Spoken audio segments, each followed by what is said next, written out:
الحمدللہ والصلاۃ والسلام علی رسول اللہ۔ معزز سامعین کرام، بے اولاد جوڑوں کے لیے 5 قرآنی دعائیں۔ پہلی دعا سورۃ انبیاء 17واں پارہ آیت نمبر 89، وَزَكَرِيَّا اِذْ نَادَى رَبَّهُ رَبِّ لَا تَذَرْنِي فَرْدًا وَأَنْتَ خَيْرُ الْوَارِثِينَ۔ اور زکریا علیہ السلام کو یاد کرو جب اس نے اپنے رب سے دعا کی، اے میرے پروردگار مجھے تنہا نہ چھوڑو، تو سب سے بہتر وارث ہے۔ اللہ تعالیٰ کی طرف سے فوراً جواب آ گیا، فَاسْتَجَبْنَا لَهُ وَوَهَبْنَا لَهُ يَحْيَىٰ، اور ہم نے اس کی دعا قبول فرما کر اسے یحییٰ عطا فرمایا علیہ السلام، نام بھی رکھ کر دنیا میں بھیج دیا۔ اللہ اکبر۔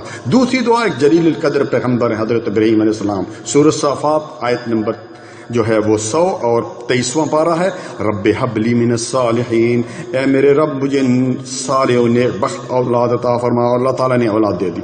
تیسری دعا کا ذکر بھی رب العالمین نے سورۃ ال عمران 3 پارہ اور آیت نمبر 38 میں کیا، ہنالک دعا زکریا ربہ قال رب حب لی من لدنک ذریۃ طیبہ انک سمیع الدعاء۔ جب زکریا علیہ السلام نے اپنے رب سے دعا کی، مجھے اپنے پاس سے ایک پاکیزہ اولاد عطا فرما، بے شک تو دعا کا سننے والا۔ ایک جائز وسیلہ جو ہے اس کے ذریعے اللہ تعالیٰ کو پکارا تو اللہ تعالیٰ نے اولاد دے دی۔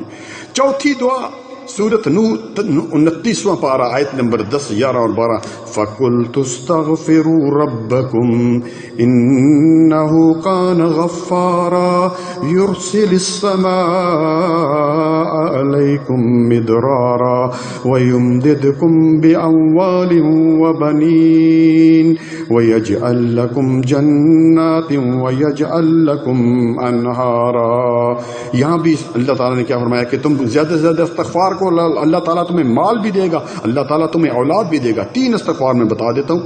سب سے پہلا استغفر اللہ واتوب الیہ، دوسرا استغفر اللہ الذی لا الہ الا هو الحی القیوم واتوب الیہ، تیسرا رب اغفر لی وتب علی انک انت التواب الرحیم۔ زیادہ سے زیادہ استغفار کریں۔ 5ویں دعا جو موسیٰ علیہ السلام نے مانگی تھی، سورۃ قصص آیت نمبر 24، 20واں پارہ، رب انی لما انزلت الی من خیر فقیر، اے میرے پروردگار تو جو کچھ بھلائی، تو جو کچھ خیر میری طرف جو ہے وہ اتارے، میں اس کا محتاج ہوں۔ اللہ تعالیٰ نے گھر بھی دے دیا، نوکری بھی دے دی، کھانا بھی دے دیا، اور کھانا پکانے والی یعنی بیوی بھی دے دی۔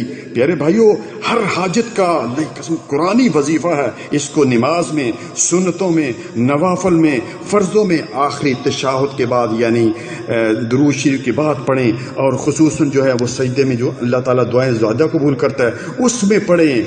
آخری بات، کسی مزار، دربار، خانگاہ پر جانے کی کوئی ضرورت نہیں ہے، وہ خود محتاج ہیں اولاد کے، وہ خود محتاج ہیں کہ اللہ تعالیٰ ان کو بخش دے۔ اسی طرح میرے بھائیوں، کوئی دھاگا، کوئی تعبیر یہ بھی باندھنے کی جو ہے وہ ضرورت نہیں ہے، ڈائریکٹ اللہ تعالیٰ کو پکاریں۔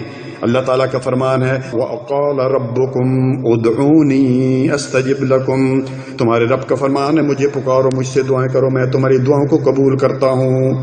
سورۃ مومن آیت نمبر 7، اللہ تیرے پیارے پیارے ناموں کا واسطہ، تو رحیم ہے، تو رحمان ہے، تو جبار ہے، تو قہار ہے۔ جتنے بھی بے اولاد ہیں انہیں نیک و صالح اولاد عطا فرما، آمین یا رب العالمین۔ جزاکم اللہ خیرا۔